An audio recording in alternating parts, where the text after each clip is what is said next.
Daf Nun Zayin Amid Aleph will begin Daf Nun Vav Amid Beis, 2 lines from the bottom at the 2 dots. Continue on with the discussion about the Anshe Yerichai that they used to give peah from vegetables. Ton Rabbanan, we learned in the Brayz of Rishon how you nice in peah lefes v'lekruv. Originally, the people in Yericha they used to give peah from turnips and cabbage. Rabbi Yasi Aimer af lekaflet. He says also leeks. Now, understanding at this point is that the Havamin is that he's adding on a third item. That he said not only turnips and cabbage, but also leeks. But we'll see the Gemara and the Maskana will learn differently. The Tanya Yidach, we learned in another Brisa, Hayunoisin Peah Lefes V'Lekaf. Another Brisa says that they used to give peah from turnips and leeks. Not turnips and cabbage, but turnips and leeks. And Rabbi Shimon Aimer af lekruv. And he says also for cabbage. So, Neimat Lasa Tanoya. If we're understanding that when we say af means adding on to the previous list, then it'll come out that there are 3 different shitas over here. There's the first shita that holds that it's turnips and cabbage. The Tanakama, the second Brisa, says that they're from turnips and leeks. Rav Yais and Rav Shimon, that they gave from all 3. The Gemara says, no, there's not Tlasa Tanoi, there are only 2. There are only 2 shitas. And our understanding of Af is not the way we originally understood. It's not that Af means adding on to the previous 2. Af means only adding on to the very first one on the list. Loi, Trei Tanoi have. There's only 2 Tanoim. The Tanakama, the Rav Shimon, Hainu Royasi.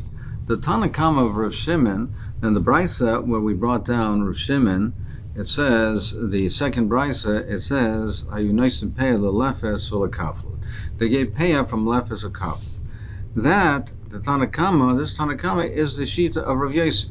Rav Yasi in the first Brisa says, Af Lekaflut. And originally we thought that means he's adding on a third item. We said, no, it's not adding a third item. What he's replacing the cabbage with kaflut, with leeks. So therefore, it is the Tanakama, this Tanakama, who says the Tanakama of Shimon is a lefes or kaflut. That's the Shita of Rav Yasi. And therefore, when we're saying, and it's further we're saying, that the Tanakama of the Rav Shimon Hainu Rav Yasi, the Tanakama the Rav Yasi Hainu Rav Shimon, and the Tanakama of Rav Yasi is Rav Shimon. Now, in the Brisa where we bring down Rav Yasi, that means the Tanakama, that first Brisa, he says that they gave peah lelefes lekruv. They gave it for turnips and cabbage. Now that Tanakama over there is Rav Shimon, the sheet of Rav Shimon, who says af lekruv. The meaning of af lekruv is not a third item. It says af lekruv means that they gave peah for lelefes, and instead of kaflut, it means kruv. So they gave lelefes or lekruv. So therefore, that's the shita, that's the exact shita of the Tanakama in the first brisa. The very first shita, the Tanakama first brisa. Umay av akamaisa. When we say av, we're not adding on to the 2 and adding on a third. We're saying added to the first item in the list is this other item. When both Rav Shimon and Rav Yasi are saying av, what they're saying av means in addition to the turnips is this other item. So they're arguing on what the second item is, but they both agree that there are only 2 items.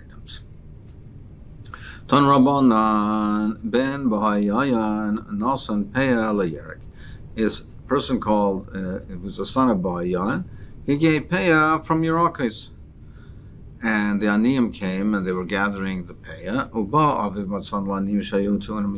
And he came and he saw the Aniyim that they were laden with all these Yerokas. They gathered up all these Yerokas for Aimtim al Pesachim, and they were standing at the gates of the garden. They were ready to go home. Omer lahem bonai, he said to them, my children, hashlichu ma'alechem v'ninaisem lachem kiflaim b'musa. He says, put this away, and put it down, leave it, and I'll give you a double portion on items that the Meiser was taken. Now this over here, they're taking it thinking that it's payah, and therefore you don't have to take meiser from it. Now really you do have to take meiser from it. So he said, leave this over here, and I'll give you a double portion from whatever you have. I'll give you a double portion of something that payah has been taken from. He said, I'm not saying this because I'm stingy. I don't want you to have this. But because the Chum say that you don't give payah from, you only payah from your rockets. And therefore, this doesn't have a din of payah, and meiser has to be taken. So let me give you something which is already, the meiser has already been taken from, and then you don't have this problem over here about the meiser from the payah from the Yerakos. Why does he have to say this? Why does he have to say that, not because I'm stingy? Why isn't it just sufficient to say, I'll give you a double portion? And that should convince them to leave this over here and take the replacement. More answers, so that the people shouldn't say he's just trying to push them off. It's not sincere, it's not genuine. No, he had to give a reason. Why is he doing this? Why is he doing this, which seems to be this unusual thing to give them something double from something that's musa? So he had to explain himself so that it would be convincing and that understand why he would do it. Taisus asks the kasha, he says, well, what's really the problem over here? Even if there is no payah from Yerakos, and even if it doesn't have a din of payah, but something which is hefker, there's no din of meiser anyway. So the fact that he left it for the aniyim, he's mafker it. Well, if it's hefker, then it's potter from meisers. So you don't have the issue anyway, l'chayra. There shouldn't be a problem here anyway. They shouldn't be eating tevel anyway. It shouldn't be something that they're taking away from the Levium, that they're causing a loss to the Levium, as Rashi explains. What should be the problem in any event? So Taisus' answer is because it doesn't have a din of hefker, because they hold like Beis Hillel that says that if you're mafker something, it's not hefker for everybody. It's only hefker for a certain amount of people, only saying a certain segment of the people can take it, but other people can't. Like in this case, where he's mafker it for the aniyim, for the poor, but not for the ashirim, it doesn't have a din of hefker. So therefore, it would be chayv in meiser. This type of a hefker, Beis Hillel holds hefker la'aniyim lo have a hefker. Ton rabbanon b'rishono hayamenu manichin oyres kodshim b'lishkas beis parva. The oyres, the skins of the korbanos, or kodshe kodshim, belong to the kahanim. Kodshe Mekalim belonged to the Balim, but Kodshe Kodshim belonged to the Kohanim. So initially, all the skins, the hides from these animals, they used to leave it in the Lishka Beis Parva. That was that office in that area on the south part of the Azora. And they used to leave it in that, and daily they used to leave it over there. And at the end of the day, they were divided amongst the Beisav. Every Kahanim were divided in 24 mishmoros, and each week, roughly twice a year, the mishmoros would serve. Every mishmor is divided into 6 batei avos. Each one served for one day. Shabbos, they all served together. So at the end of each day, they divided amongst the people of that Beisav, and to divide it amongst them. But there was a problem. But the strong Kahanim, so they wanted to grab it for themselves, and they forcefully took it for themselves, and the other ones lost out. So so therefore, they instituted a takana that they're not going to divide it equally. They're not going to divide rather each day. They're going to wait till the end of the week. And during the end of the week, then they would divide it at the end of the week. That's how we divide it. What was the cheshbon? The Hasin Kul Mishmoros V'Shakal Ba'adoni, that all the Mishmoros would come and take it together. Meaning, so the cheshbon is that, well, if all the Kahanim are over there, then it's less likely that individual Kahanim would be able to forcefully take something that didn't belong to them, take an extra share. If they divided it up the week into equal portions. Every day they divided it up, so there were less Kahanim that were dividing it up, and it's more likely that a strong Kayan could forcibly take more than it was his share. But they waited till this, now they changed it, and they waited till the end of the week where all the Kahanim come together. Now, if they have that number of Kahanim, that's likely that there'll be strong Kahanim that will chop and take more than their share. But but still, it wasn't effective because there were still some very strong Kahanim that forcefully took more than their share. So Amdu Baalim V'Kdishu L'Shamayim. So the Baalim, that there's a machlekes who the Baalim were, but most learned that the Baalim were Kahanim who had a share, had a chelik in it. Some learn, Maran Chalva learns that it was the owners of the korban, but most learned that it was the Kahanim that had a share in the hides and the skins. They were Makdashet L'Shamayim. They were Makdashet for Berek Habayis, and then therefore the Kahanim could not take it. Nobody could take it for themselves. So Amru, they said, as a result of that, Yomi Muatim, it was only a short time passed, only a few days, short time passed, that they sold these hides, they sold them for gold and gold plates, and they covered the entire Heichal with all these gold plates. And these plates, they were the size of these plates or these tiles were an amma by an amma, a length and width of an amma, with a thickness of a gold dinar. Ula regular hayum kaplan, and when it came to the regal, to the octave, they would peel it off, and they would put it on a stairway on the harabayas. Why did they do that? So that the people will come, the oil regalim who came to oil regal, people would see that how honest there was and how ehrlich they were, and that there was no flaw in their workmanship.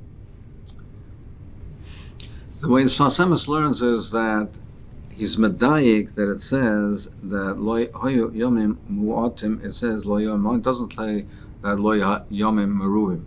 Meaning, so he says he's medayik that this occurred only at one time. After the first time when they chifu as heichal kula with the gold plates, then they discontinued this practice. And after that, they reverted to dividing it up weekly. And he says that's why the Rambam brings down, in Maaseh Korbanos, he brings down that the hides were divided at the end of the week. And he doesn't bring down this end of this brisa, the seif of this brisa. So his Fasam is medayik because this happened at a one-time occurrence, but the normal procedure is that they did not divide it daily, but they divided it weekly. So we said that we said in the Mishnah that the Anshe Yerichai, that they used to cut the branches from the growths of the sycamore tree, and they used to cut off the branches and keep them for themselves because they held that it was mutter, that there was a gidulei hekdesh, that there's no me'ilah. So what was the mice over here where their ancestors were makdish the trees? How did this come about? So Abishol says, there were the trunks of the trees of sycamore trees in Yerichai, and robbers would come and take them by force. So what did they do? The owners came and they were makdashet l'shamayim. So so this is how the trees originally became kodesh. Then we had the mice with Anshe with the gidulim from these trees. Now referring to these robbers, these strong people, these strong-minded people, aleim valke yitzbem, on these type of people and people similar to them. Amar Avashol ben Batzis Mishobah Yosef ben Chan, he said, Oi li mi beis Baisus. He says, Oi to me because of the people of Baisus. Oi li me alosa. And Oi because of their maces. They used to club the people with maces. Oi li mi beis Chanin, Oi for the house of Chanin, Oi li mi lechish also, because of their whispering. They used to be mi'ayitz ra and be mi'ayitz ra on people. And give bad eitzes. Oilimi beis kasros, oilimi kol musan. And from them, from their household, they used to write letters, derogatory letters that harm people.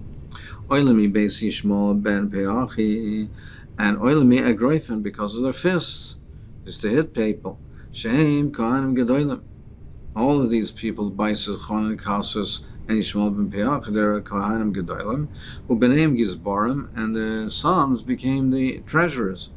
V'chasneim am kolim, and their son-in-law is remarkable, the officers.